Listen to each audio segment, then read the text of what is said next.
breathtaking view of the border cities of El Paso, Texas, and Juarez, Mexico.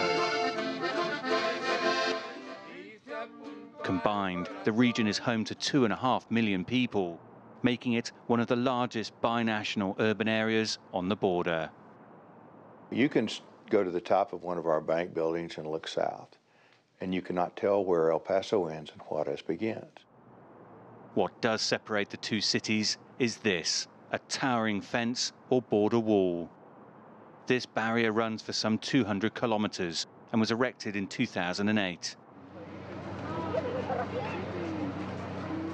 Between 2008 and 2012, Juarez was labeled the world's most violent city as drug violence increased and cartel rivals fought to gain control of the border city. US President Donald Trump says the contrast between the two cities demonstrates the effectiveness of a wall. But that's not the case, according to El Paso's mayor, Dee Margo. We were considered number 2 or number 3 as the safest city in the nation before the fence went up, and we're number 1 since. For many, family life is so scattered across the border that the two communities remain intertwined, regardless of a wall or barrier fence. People live in Juarez, live in El Paso, and their families. The family, half the family lives in El Paso, half the family lives in El Paso, or the cousin or the uncle. So that creates that atmosphere of togetherness. This, though, is one of the key factors that threatens to undermine the region's economy. Huge lines of traffic, all coming in from Mexico, all adding hours to the commute. The journey time from Juarez into El Paso can take as long as 5 hours to cross by car, and even longer for trucks. The Kentucky Bar in Juarez relies on tourism, thanks to a pretty decent claim to fame. It is here, they say, where the margarita drink was invented.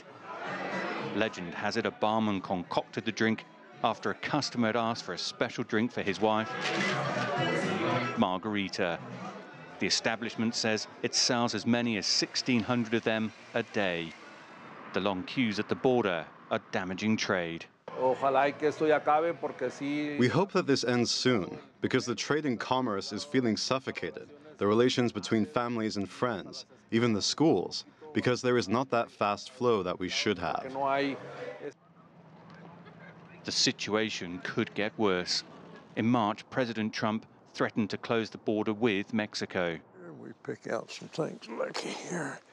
Back in El Paso, I meet Dusty Henson. He began selling saddle blankets in 1970.